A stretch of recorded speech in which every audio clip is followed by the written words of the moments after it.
বিশ্ব বাণিজ্যের নিয়ন্ত্রক ও ক্ষমতার কেন্দ্রবিন্দু ওয়াশিংটন থেকে আবারও এলো এক বড় ধাক্কা। মার্কিন অভ্যন্তরীণ বাজারে তৈরি হতে যাচ্ছে এক নতুন স্নায়ুযুদ্ধ, যা কাঁপিয়ে দিতে পারে বৈশ্বিক অর্থনীতির চাকা।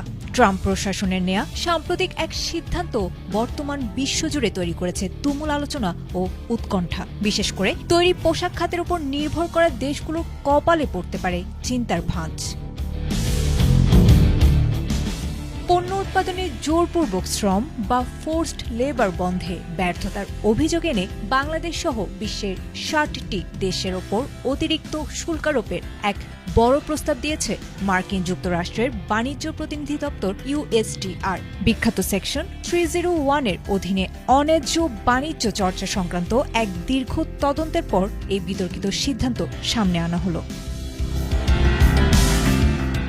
প্রস্তাব অনুযায়ী বাংলাদেশ, কানাডা, যুক্তরাজ্য, মেক্সিকো ও ইউরোপীয় ইউনিয়ন সহ ১৫টি দেশের পণ্যের ওপর অতিরিক্ত ১০% শুল্ক বসতে পারে। আর তালিকায় থাকা বাকি ৪৫টি দেশের জন্য এই শাস্তিমূলক শুল্কের হার ধরা হয়েছে ১২.৫%। মার্কিন বাণিজ্য প্রতিনিধি জেমসন গ্রিয়ার এক বিবৃতিতে স্পষ্ট জানিয়েছেন, অংশীদার দেশগুলোর এই ব্যর্থতার কারণে মার্কিন শ্রমিকরা বৈশ্বিক বাজারে অসম প্রতিযোগিতার মুখোমুখি হচ্ছে, যা কোনোভাবেই গ্রহণযোগ্য নয়।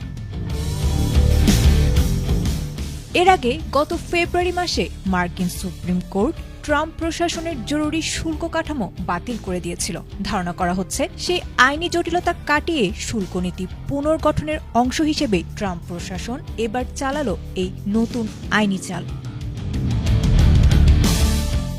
তবে বাংলাদেশের জন্য কিছুটা স্বস্তির খবরও আছে। USTR জানিয়েছে, নির্দিষ্ট কিছু পোশাক ও বস্ত্র পণ্যের ক্ষেত্রে কম শুল্কে প্রবেশের জন্য একটি বিশেষ বস্ত্র ব্যবস্থার প্রস্তাব রাখা হয়েছে। পাশাপাশি জ্বালানি, ওষুধ ও কিছু খাদ্যপণ্য এই শুল্কের আওতামুক্ত থাকবে।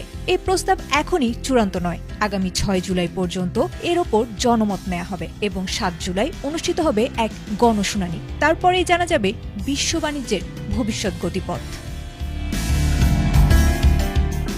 আয়েশা আক্তার, ATN বাংলা।